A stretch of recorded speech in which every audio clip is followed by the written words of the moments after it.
My beloved one, I know what you've been carrying in the hollow of your chest where something used to live. That relationship that dissolved like sugar in rain. That job that slipped through your fingers despite every prayer, every effort, every desperate attempt to hold on. That dream you buried because hoping hurt too much. You wake some mornings and reach for what's no longer there. And the empty space feels like punishment, like I've taken something precious and left you with nothing but the ache of absence. But child of my heart, what if I told you that every leaf falling from your tree in this season of letting go is making room for buds you can't see yet?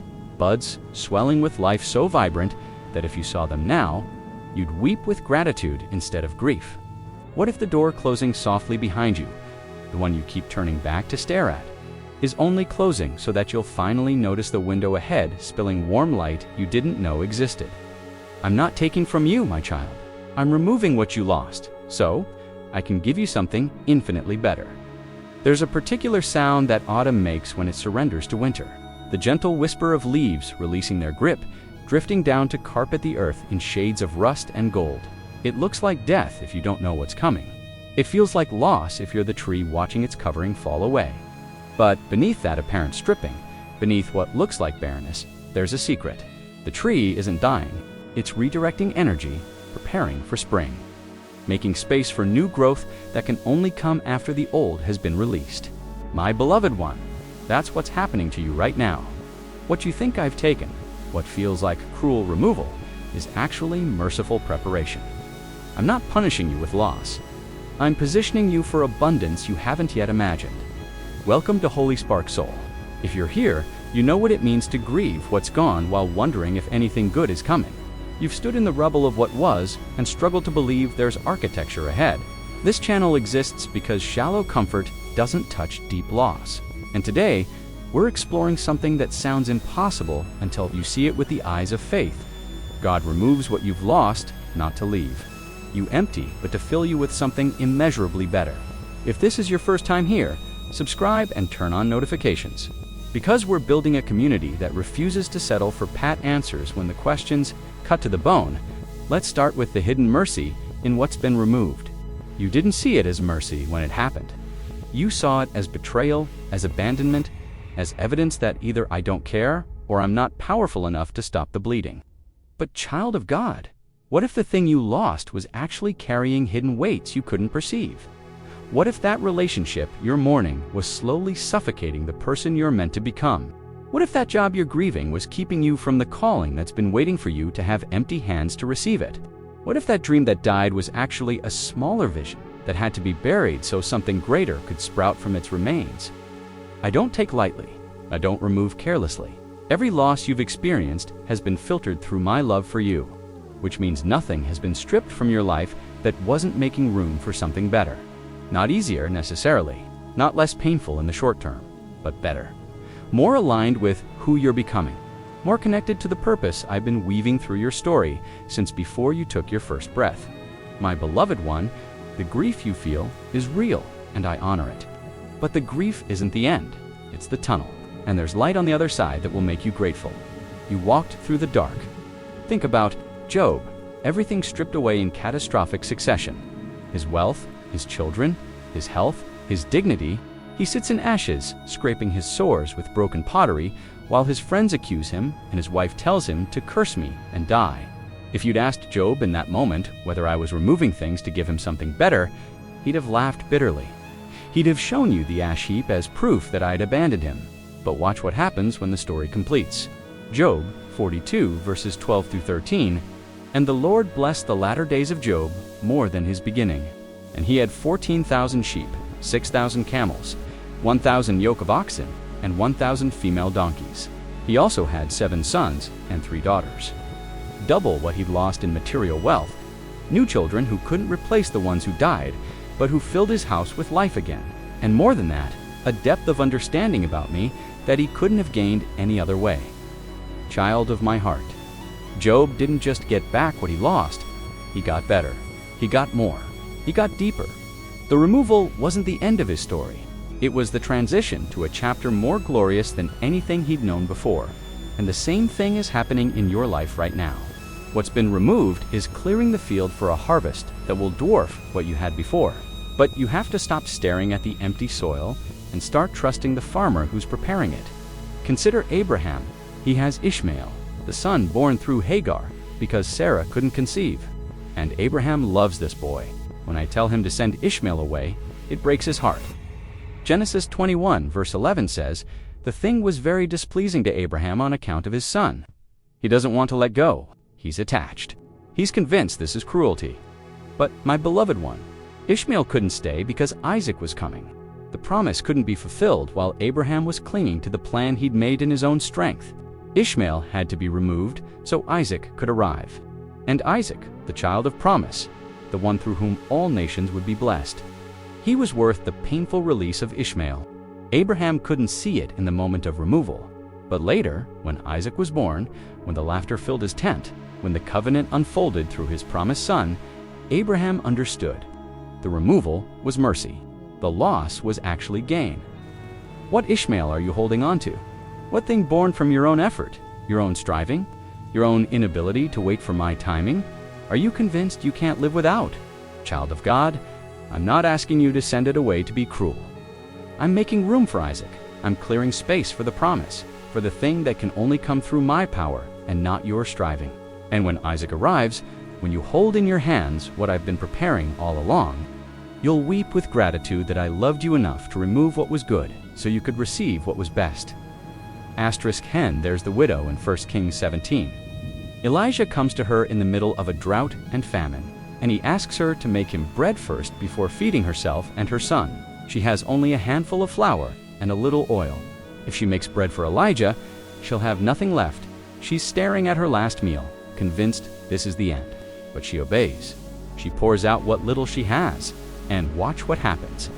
Verse 16, the jar of flour was not spent, neither did the jug of oil become empty, according to the word of the Lord that he spoke by Elijah.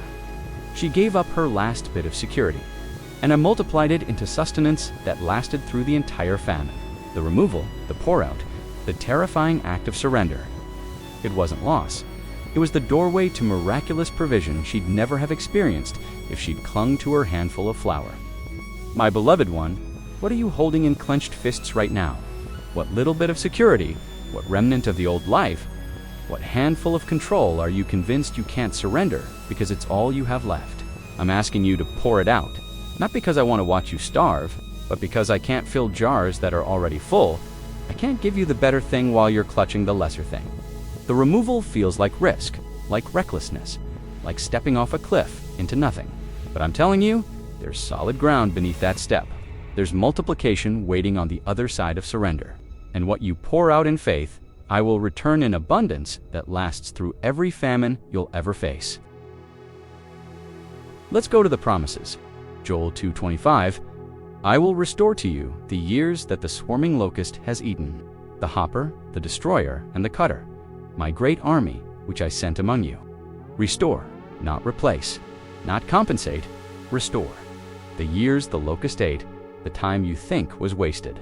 The seasons that felt stolen, the restoration won't look like rewinding time.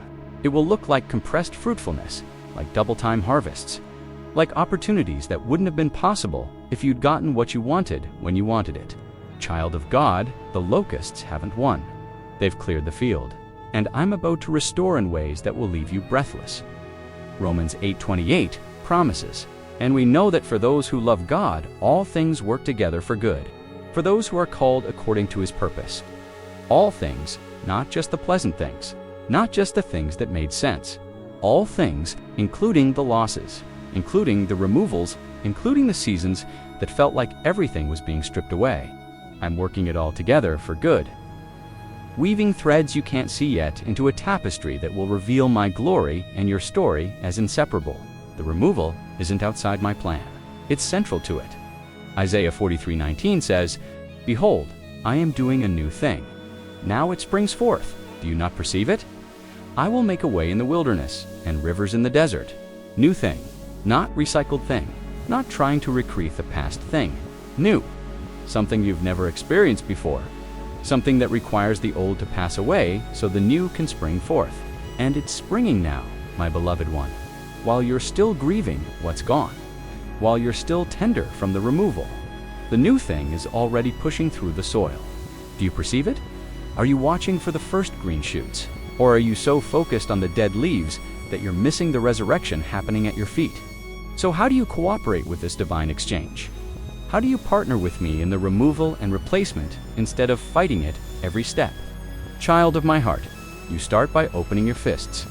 Every morning, in the light that's gentler than judgment, you hold out your empty hands and you name what you lost. Not with bitterness. With gratitude, thank me for what it taught you. Thank me for the season it occupied. Thank me that it served its purpose and now it's time for something else. This isn't denial. This is acceptance that moves beyond resignation into anticipation. Then you tend the cleared ground. You don't leave the field fallow and call it faith. You plant seeds of trust in the evening quiet. You read my word and let it sink into the soil I've been preparing. You surround yourself with people who see the spring coming even when you can't. You take small steps of obedience in the direction I'm nudging, even when you can't see the whole path. You practice believing that the better thing is coming. Not someday in some distant future, but now. Already breaking through in ways you'll recognize if you're watching. And my beloved one, you trace the outline of the better in your small surrenders. Every time you choose to let go instead of clinging. Every time you release control instead of demanding your way. Every time you trust my timing instead of forcing your own. You're practicing the art of divine exchange. You're learning that my removals are always followed by my replacements. And the replacements are always better than what came before. Not always easier. Not always what you'd have chosen, but better. More aligned. More purposeful. More infused with my presence and saturated with my glory. Here's what the better is going to look like. It's going to surprise you. You've been imagining a specific outcome, a particular restoration, and you're going to get something entirely different that makes you realize you were thinking too small. The relationship you lost is going to be replaced by a connection so genuine, so life-giving, that you'll wonder how you ever mistook the old one for love. The job that slipped away is going to give way to a calling so perfectly fitted to your gifts that work won't feel like work anymore. The dream that died is going to be resurrected in a form so much more expansive than your original vision that you'll see my hand in the removal. In the delay, in the seeming denial that was actually divine redirection. And child of God, the better is going to come when you've stopped watching for it. Not because I'm playing games with your attention, but because the watching was still clinging, still trying to control the timing and the form, still not fully surrendered. The moment you release the outcome, the moment you trust me, regardless of whether the better ever manifests in ways you can see, that's when you'll turn around and find it standing behind you, waiting for you to have empty hands to receive it. There's a reason I keep calling you my beloved one, my child of my heart, because I need you to hear the tenderness beneath the removal. I need you to know that every loss has been filtered through my love, that nothing has been taken that I'm not planning to replace with something immeasurably better. The removal isn't rejection, it's redirection. It's not abandonment, it's preparation, it's not the end. It's the clearing of space for a beginning. So glorious you'll spend the rest of your life grateful you walked through the stripping to get to the abundance, reflecting on passages like this. Through a psychological lens can illuminate how ancient expressions of surrender and surplus mirror our own inner dialogues, fostering resilience through honest expression. Yet if these themes stir deeper unrest, a conversation with a wise counselor might offer tailored clarity. But here's the word I'm sealing over your life today. The removal is almost complete. The clearing is nearly finished. And the better is closer than you think. So stop mourning what's gone and start watching for what's coming. Stop staring at closed doors and start looking for windows. Stop trying to resurrect what I've buried and start trusting that I bury seeds, not corpses. And every seed I plant is designed to produce a harvest that will feed not just you, but everyone your life touches. If this word resonates in the tender places where loss still aches, if you sense the stirring of hope beneath the grief, I want to hear from you. Drop a comment below with your favorite scripture about restoration, about God working all things for good, about new things springing forth from old endings. Share what you're believing me for, what better thing you're watching for, what you're learning to release so I can fill your hands with abundance. And if you haven't already, subscribe to Holy Spark Soul and turn on those notifications. We're here every week, exploring the ways I speak into the messy middle of your story. The places where loss and hope tangle together, and I'm weaving both into glory. I'd also encourage you to watch our deep dive into Psalm 109 next, where we explore how even the hardest prayers become pathways to break through, my beloved one. Go from this place knowing that what you lost wasn't the best I had for you. It was clearing the way for the best, and the best is coming. Not because you've earned it, not because you've suffered enough, but because I'm a good father who delights in giving good gifts, who removes the lesser to make room for the greater, who never takes without planning to give back in measures pressed down, shaken together, running over. Trust me in the removal. Watch for me in the replacement, and when the better arrives, when you're standing in the abundance I've been preparing while you were grieving, remember this moment. Remember that I told you it was coming. Remember that loss wasn't the end. It was the beginning of something more beautiful than you dared to imagine. I'm with you, child of my heart. In the letting go, in the waiting, in the receiving, I'm here, and the better is already on its way. I'll see you in the next one.